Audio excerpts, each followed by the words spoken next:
Hello, नमस्कार। संकल्प IT classes में आप सभी का स्वागत है। तो अपन पढ़ रहे थे भी एसी थ्योरी।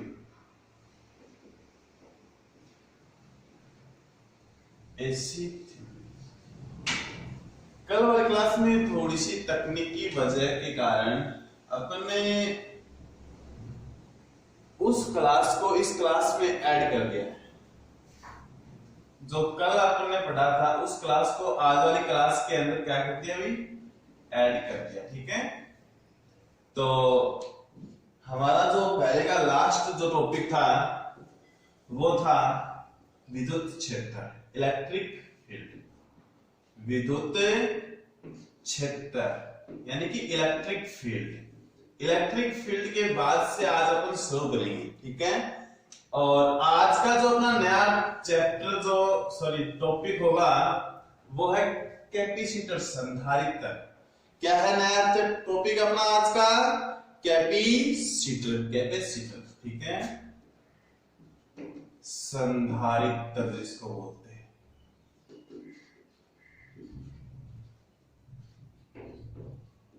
कैपेसिटर। देखो, संधारित्र होता क्या है? आपने मोस्टली सीलिंग फैन तो सभी ने देखा होगा, जो अपन छत के ऊपर लगाते हैं। उस सीलिंग फैन में कुछ एक सेल के जैसी ऐसी संरचना होती है, और ये जो होती है इसे संधारित्र बोलते हैं। अपने आम भाषा के अंदर इसको कंडेंसर भी बोलते हैं और नॉर्मली इसको लोग सेल भी बोल देते हैं।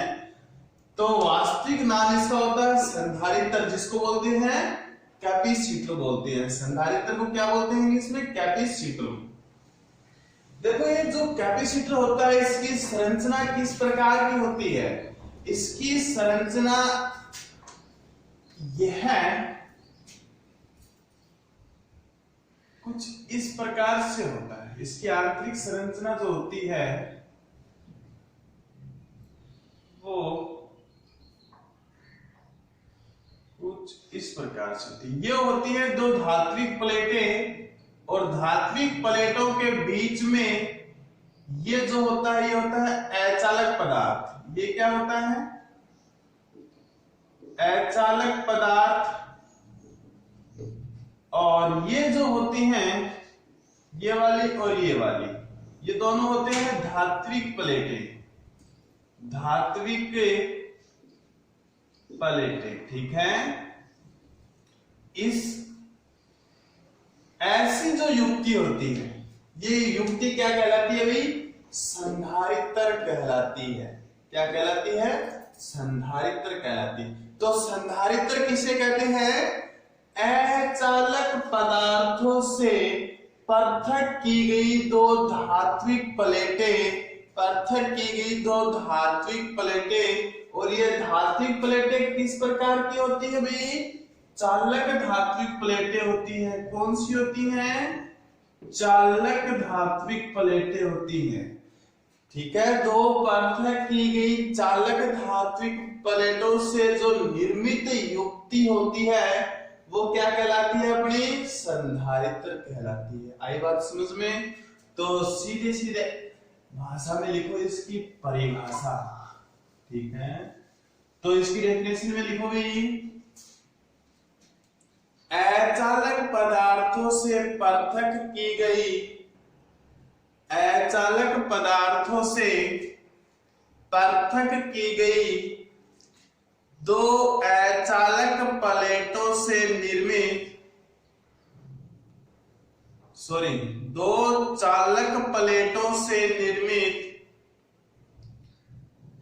युक्ति को, दो चालक प्लेटों से निर्मित युक्ति को संधारित्र कहते हैं। क्या कहते हैं भाई?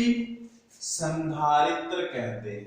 ठीक है, अब अध्ययन करेंगे अपन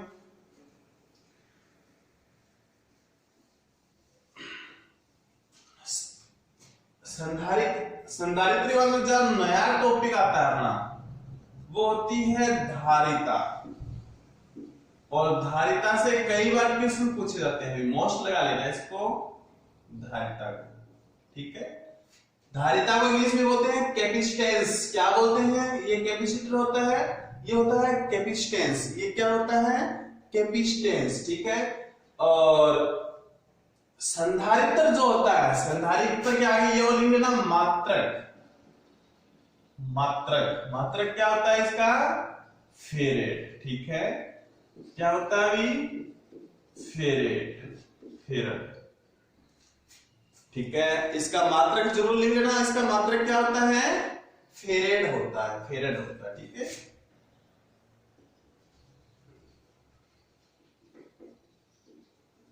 कैपेसिटेंस, ठीक है। इसको धारिता को इंग्लिश में क्या बोलते हैं? कैपेसिटेंस। कैपेसिटेंस होती क्या है? धारिता, नाम से है धारिता, जो धारा को धारण करता है, यानी कि धारा को, आवेशों को धारण करने की इसकी जो क्षमता होती है, इसकी जो कैपेसिटी होती है, उससे ही क्या बोलते हैं? इसकी धारिता बोलते हैं। क्या बोलते हैं उसको? धारिता बोलते हैं। तो देखो सिंपल सी परिभाषा हो जाएगी इसकी कि संधारित्र के द्वारा, संधारित्र के द्वारा आवेशों को ग्रहण करने की क्षमता या आवेशों को स्टोर करने की जो क्षमता होती है, वह इसकी क्या कहलाती है? धारिता कहलाती है या कैपेसिटेंस कहलाती है। तो धारिता के अंदर सुंदर सी डेफिनेशन लिखो आप। धारिता के अंदर लिखो संधारित्र के द्वारा, संधारित्र आप समझ गए होंगे संधारित्र होता क्या है, कैसा दिखाई देता है और किससे मिलकर बना होता है, ठीक है। लिखो संधारित्र के द्वारा आवेशों को, संधारित्र के द्वारा आवेशों को एकत्र करने की क्षमता, एकत्र करने की क्षमता क्या कहलाती है भाई? धारिता कहलाती है। क्या कहलाती है? धारिता कहलाती है, ठीक है। क्या कहलाती है भाई? धारिता कहलाती है।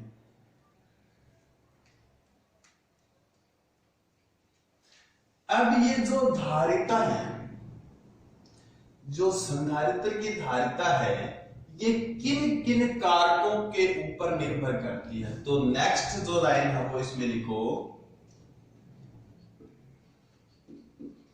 संधारित्र की धारिता, संधारित्र की धारिता किन किन कारकों पर निर्भर करती है? किन किन कारकों पर निर्भर करती है? मोस्टली इसके 4 कारक होते हैं। मोस्टली इसके कितने कारक होते हैं? 4 कारक होते हैं और उन्हीं 4 कारकों से इसमें क्वेश्चन पूछे जाते हैं। एक तो वही अपना डायग्राम है पहले वाला,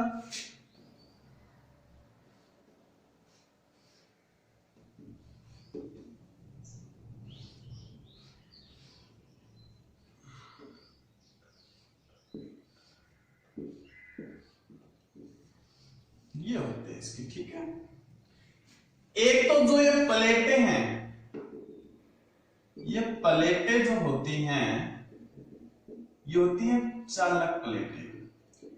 इन चालक प्लेटों का जो एरिया होता है, उस एरिया के ऊपर क्या निर्भर करता है? इसकी धारिता निर्भर करती है। यानी कि जितना ज्यादा क्षेत्रफल होगा, उतनी ही उसके अंदर धारिता बढ़ेगी, ठीक है। तो हम इसको लिख सकते हैं कि प्लेटों के क्षेत्रफल के, या प्लेटों के क्षेत्रफल पर, इस पर निर्भर करता है? प्लेटों के क्षेत्रफल पर निर्भर करता है। किस पर निर्भर करता है? प्लेटों के क्षेत्रफल पर निर्भर करता है। किस पे? प्लेटों के क्षेत्रफल पर, ठीक है। देखो प्लेटों के क्षेत्रफल पर निर्भर कैसे करता है, अनुक्रमानुपाती होता है या व्युत्क्रमानुपाती होता है, ये तो अपने को देखना पड़ेगा ना। तो ये क्या होता है, डायरेक्ट प्रोपोर्शनल होता है। तो ये होता है सी अनुपाती। अनुपाती को दूसरा नाम होता है समानुपाती ए, यानी कि कैपेसिटेंस बढ़ेगा तो इसका एरिया बढ़ेगा, अगर एरिया बढ़ेगा तो इसका कैपेसिटेंस भी बढ़ेगा, ठीक है। यानी कि धारिता बढ़ेगी तो क्षेत्रफल बढ़ेगा, क्षेत्रफल बढ़ेगा तो धारिता भी बढ़ेगी। आई बात समझ में। नेक्स्ट जो है आवेशों के बीच के जो अचालक पदार्थ होता है, आवेशों के बीच में जो अचालक पदार्थ होता है, या अपन इसको इस प्रकार से बोलते हैं अचालक पदार्थ, या दो प्लेटों के बीच की दूरी, दो प्लेटों के बीच की दूरी बोल सकते हैं, या जो ये अचालक पदार्थ भरा होता है, ये जो अचालक पदार्थ भरा होता है इसके बारे में बोल सकते हैं। तो इसमें हम लिख सकते हैं प्लेटों के बीच अचालक पदार्थ की मोटाई पर, प्लेटों के बीच अचालक पदार्थ की मोटाई पर, मोटाई पर, ठीक है। यानी कि अचालक पदार्थ की मोटाई जितनी ज्यादा होगी, जितनी ज्यादा होगी उसकी धारिता उतनी ही क्या होगी, कम होगी। क्या होगी, कम होगी। तो ये क्या हो जाएगा, इसका उल्टा हो जाएगा, ठीक है। तो इसमें क्या हो जाएगा, सी व्युत्क्रमानुपाती 1/t, और t यहां पे समय को ना इंगित करता है भी, t यहां पे समय को इंगित नहीं करता है। t क्या होता है, यहां पर अचालक पदार्थ की जो मोटाई है उसको t के द्वारा इंगित किया गया है, ठीक है। हमारे 3 नंबर की जो हेडिंग, 3 नंबर का जो पॉइंट है वो हमारे पास प्लेटों की संख्या, नंबर ऑफ प्लेट, ठीक है। तो प्लेटों की संख्या पर भी निर्भर करता है, प्लेटों की संख्या पर, यानी कि जितनी ज्यादा प्लेटें होंगी उसकी धारिता उतनी ही अधिक होगी, और जितनी ज्यादा प्लेटें भी उससे -1 करके लिखेंगे, ठीक है, n-1, ठीक है। नंबर ऑफ प्लेट्स, n का मतलब क्या होती है, नंबर ऑफ प्लेट होती है, n का मतलब क्या होती है, नंबर ऑफ प्लेट। अपना 4 नंबर का जो टॉपिक है, पॉइंट है, वो है अचालक नियतांक। अचालक नियतांक, और अचालक नियतांक का अपने पास जो प्रतीक है वो है k, ठीक है। तो C समानुपाती किसके होता है, k के होता है। C समानुपाती किसके होता है, k के होता है, ठीक है। k क्या है यहाँ पे, अचालक नियतांक होता है। k क्या है यहाँ पे, अचालक नियतांक होता है। तो यहां से भी इसको पूर्ण रूप से याद कर लेना, ये पूरा का पूरा मोस्ट है और वेरी वेरी मोस्ट है, वेरी वेरी मोस्ट, ठीक है। यहां से मोस्टली क्वेश्चन पूछे जाते हैं, यहां से मोस्टली क्वेश्चन पूछे जाते हैं कि कैपेसिटर की जो धारिता होती है, कैपेसिटर की जो धारिता होती है वो निम्न में से किस कारक पर निर्भर करती है, या निम्न में से किस कारक पर निर्भर नहीं करती है, या संधारित्र की धारिता ज्ञात करने का सूत्र लिखिए, ठीक है। तो इसको नोट कर लो नोटबुक के अंदर, और इसका सूत्र देखें, फिर अच्छे से नोट कर लेना भी।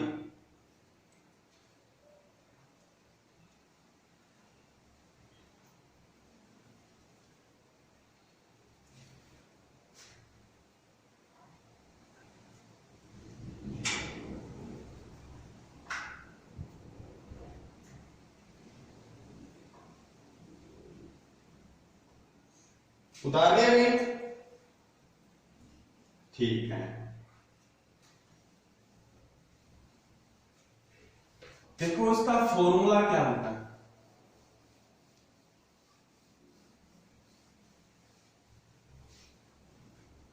ये होता है C बराबर 8.85 गुणा K गुणा A गुणा n-1 बट्टा T गुणा 10⁸ माइक्रोफेरेड। ठीक है, तो C हो जाएगा अपने पास 8.85 into K into A into n-1 बट्टा T इंटू 10⁸ माइक्रोफेरेड। अगर अपने को ये जो 4 पॉइंट्स दिए गए हैं, ये चारों के चारों पॉइंट्स अगर याद हैं तो सूत्र भी आसानी से याद हो जाएगा। तो आप कहोगे सर जो कैपेसिटेंस धारिता होती है उसका आपने थोड़ी देर पहले जो मात्रक बताया था वो तो बताया था फेरेड, लेकिन आपने यहाँ पे माइक्रोफेरेड क्यों लिख दिया है? ये यहाँ पे क्वेश्चन आपके दिमाग में सभी के चलता होगा कि थोड़ी देर पहले इस ने बताया था कि यहाँ पे जो कैपेसिटेंस है उसका मात्रक क्या था फेरेड, लेकिन यहाँ पे माइक्रोफेरेड क्यों लिख दिया? क्योंकि फेरेड की यहाँ पे अपने इसकी छोटी इकाई लिखी है माइक्रोफेरेड। माइक्रोफेरेड से छोटी इकाई होती है नैनोफेरेड और नैनोफेरेड से छोटी इकाई होती है पिकोफेरेड। इसके बारे में थोड़ी देर बाद में अपन चर्चा भी करेंगे। ठीक है, तो इस सूत्र को उतारो सभी। अब इसमें जो अचालक नियतांक है उसमें अलग अलग अचालकों के लिए अलग अलग नियतांक है, तो वे 3 पॉइंट जरूर लिखने हैं अपने को कि अचालक नियतांक के लिए इसका मान कितना होता है, 1 होता है। अन्य अचालकों के लिए इसका मान 1 से 2 से 81 तक होता है, और जो सिरेमिक पदार्थ होते हैं उनके लिए इसका मान 7500 होता है। कितना होता है भी 7500 होते हैं। और जो सिरेमिक पदार्थ होते हैं वो नॉर्मली जिस प्रकार से होते हैं कि टिटेनियम में ट्राई ऑक्साइड होता है, बोरियम स्ट्रोनियस टिटानेट होता है। तो अपन 3 पॉइंट हमारे पास 1 2 3 यानी कि इसके अचालक नियतांक का मान जिसमें अपन ज्ञात करेंगे। तो नंबर 1 पॉइंट में लिखो आप, नंबर 1 पॉइंट में लिखो वायु तथा निर्वात के लिए, वायु तथा निर्वात के लिए, वायु तथा निर्वात के लिए, वायु तथा निर्वात के लिए अचालक नियतांक का मान, अचालक नियतांक का मान इकाई होता है। इकाई कोष्टक में लिखना 1, इकाई का मतलब क्या होता है, 1 होता है। क्या होता है भाई, इकाई होता है। सेकंड नंबर पॉइंट में लिखो आप अन्य अचालक पदार्थों के लिए, अन्य अचालक पदार्थों के लिए कितना होता है भाई, 2 से 81 तक होता है। 2 से 81 तक होता है या 2 से 81 तक होता है। नंबर 3 पॉइंट में लिखो सिरेमिक पदार्थों, सिरेमिक पदार्थ, और सिरेमिक पदार्थ को अच्छी तरह से याद कर लेना भी, ठीक है। सिरेमिक पदार्थों, तो सिरेमिक पदार्थ अपने पास मैं लिखवा देता हूं, 2 का नाम तो आपको लिखो, टिटेनियम ट्राइऑक्साइड, कोष्टक में लिख देना टिटेनियम ट्राइऑक्साइड। दूसरा होता है बोरियम स्ट्रोंशियम टिटानेट, ठीक है। तो बेरियम स्ट्रेंशियम, बेरियम या बेरियम एकला लिख दो, उससे भी चल जाएगा ताकि याद हो जाएगा अपने, ठीक है। तो सिरेमिक पदार्थों के लिए सिरेमिक पदार्थों के लिए अचालक नियतांक का मान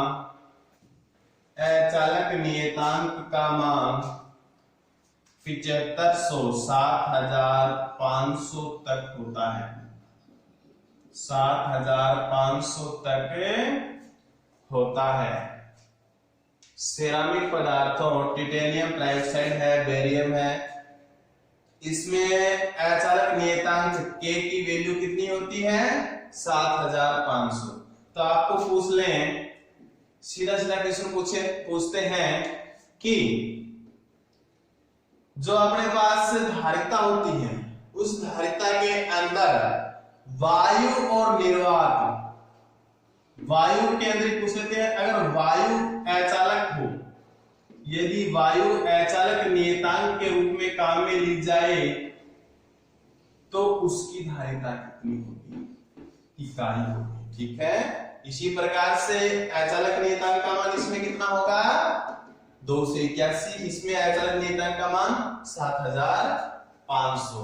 ठीक है, इसको नोट कर लिया आपने, इस सूत्र को भी नोट कर लिया होगा, नहीं किया तो एक बार नोट कर लो इसको भी।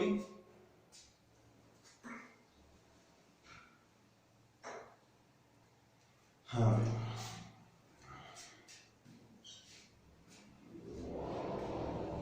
ठीक है।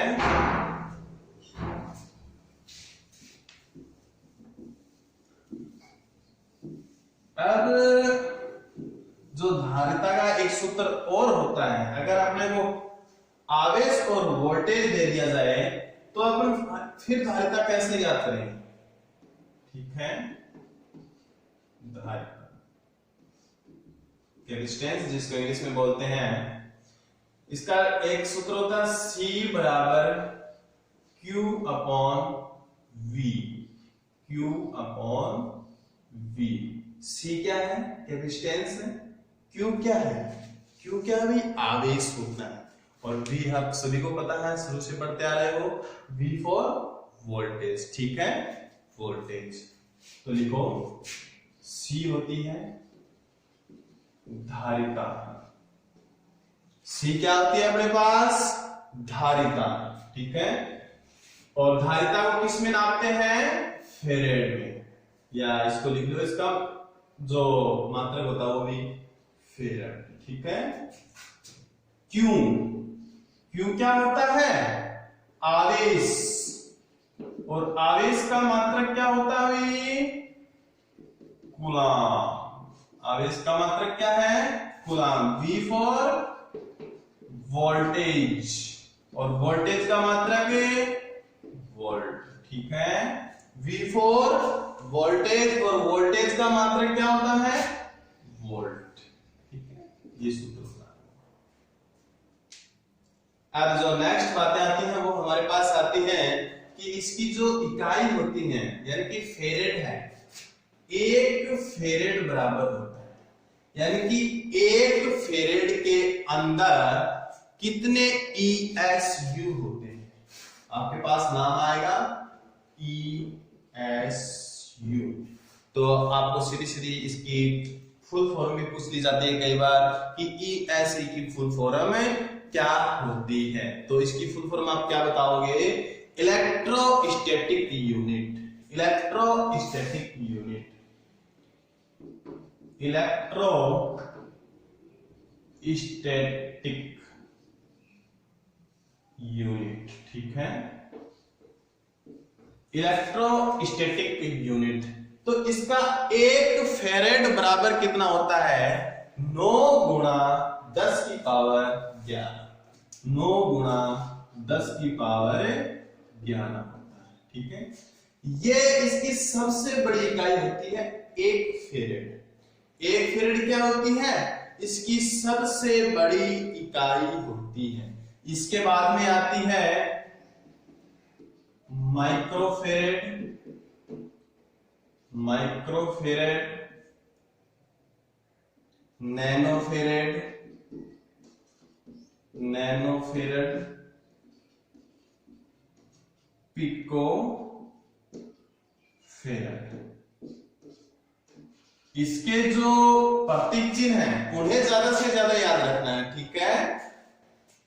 नैनोफेरेड का ये होता है, पिकोफेरेड का ये होता है, ठीक है। माइक्रो है ये नाम, इसका माइक्रो नाम है, माइक्रो। ये लिख रखा है यहाँ पे micro, nano, pico. Micro, nano, pico, farad है अपने पास आगे, ठीक है।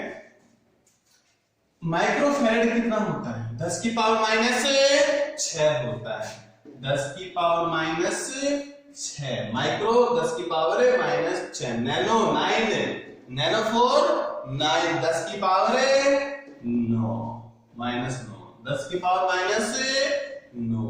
ये क्या होती है? फेरेड होती है, ठीक है। 10 की माइनस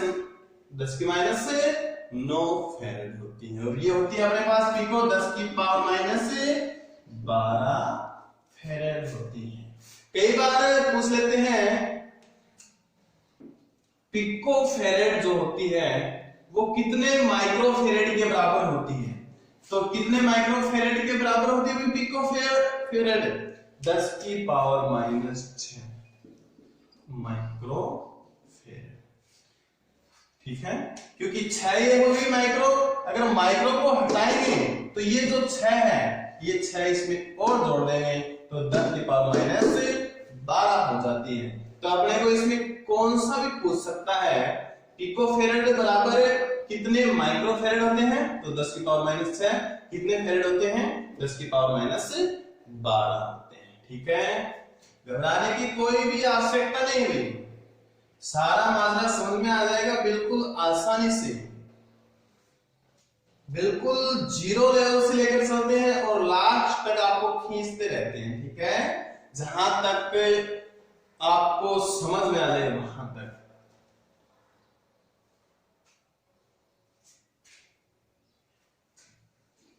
उतार लिया अभी सभी ने? ध्यान से उतार लो इसको। छोटा सा टॉपिक है अपना, और इस छोटे से टॉपिक से बहुत ही ज्यादा और सटीक क्वेश्चन पूछे जाते हैं, ठीक है। और बार बार रिपीट होते हैं यहाँ से क्वेश्चन ज्यादा। तो जो मैंने इससे पहले वाला टॉपिक जो करवाया था धारिता की, जो उसमें कारकों पर निर्भर करता है, वहां से ज्यादा क्वेश्चन पुट होते हैं। अब है संधारित्र के कार्य। जो कैपेसिटर होता है उसका कार्य क्या होता है, डीसी के लिए इसका कार्य क्या होता है, इन सभी पे अपन चर्चा करेंगे। इस पे तो ज्यादा दिक्कत वाली बात नहीं होगी। संधारित्र का कार्य, वर्क ऑफ कैपेसिटर, ठीक है।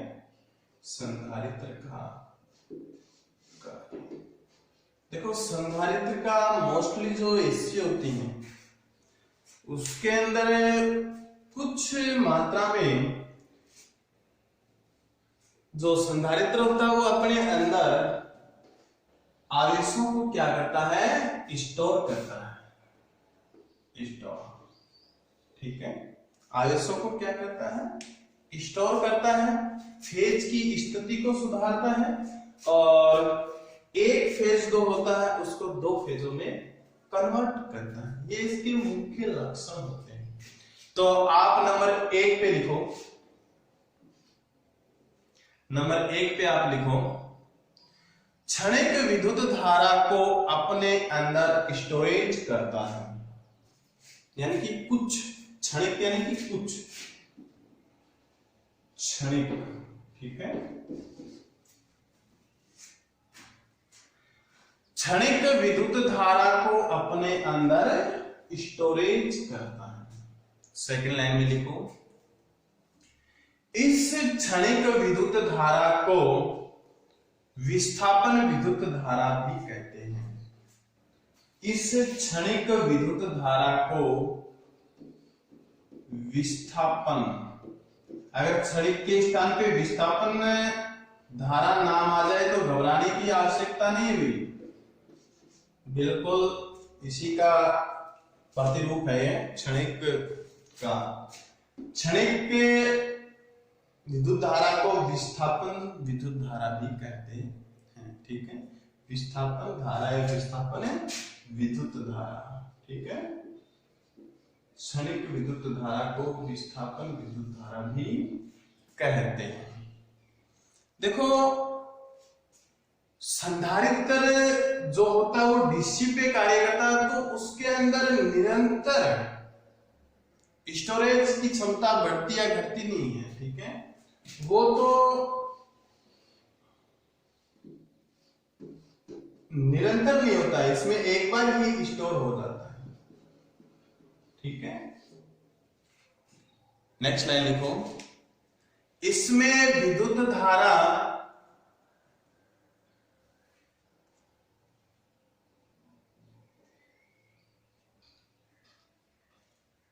और इसमें से पहले लिख लेना डीसी में, डीसी में लिख लेना डायरेक्ट, डीसी में लिखो, डीसी में विद्युत धारा स्थिर वैद्युतिक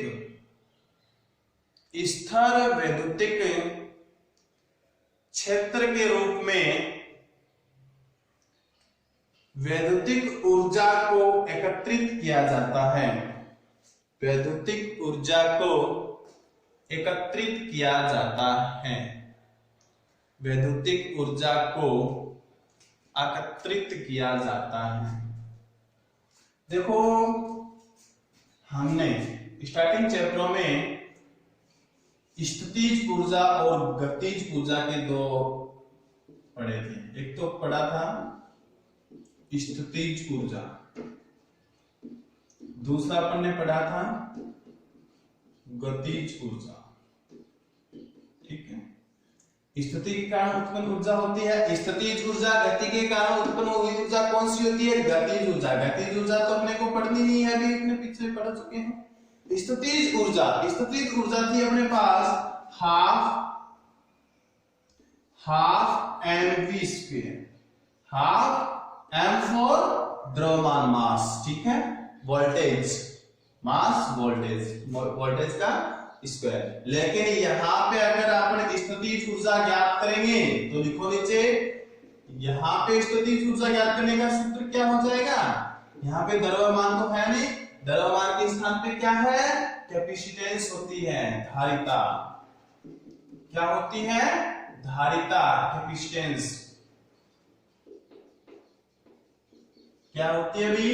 कैपेसिटेंस होती है। तो स्थितिज ऊर्जा बराबर क्या हो जाएगा? स्थितिज ऊर्जा ज्ञात करने का सूत्र हो जाएगा, लिखो, स्थितिज ऊर्जा बराबर हाफ सी वी स्क्वायर। ये इसका क्या हो जाएगा अभी? नया फॉर्मूला, ठीक है।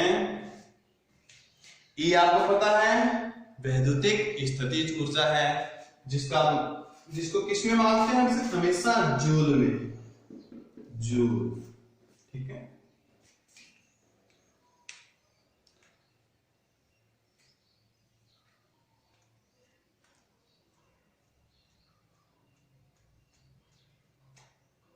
उतार लिया भाई सभी ने? तो इसको नोटबुक में उतार लेना। रेगुलर क्लासें आ रही हैं, बीच में कोई भी क्लास मिस नहीं हो रही है। टॉपिक वाइज और सिलेबस के अकॉर्डिंग अपन पढ़ा रहे हैं और बिल्कुल धीरे धीरे आपको समझाया जा रहा है सारी चीजें, ठीक है। तो आपका भी कर्तव्य दायित्व बनता है कि आप इसको और अच्छे तरीके से समझने की कोशिश करें और इनको रेगुलर पढ़ें, ठीक है। ओके, धन्यवाद।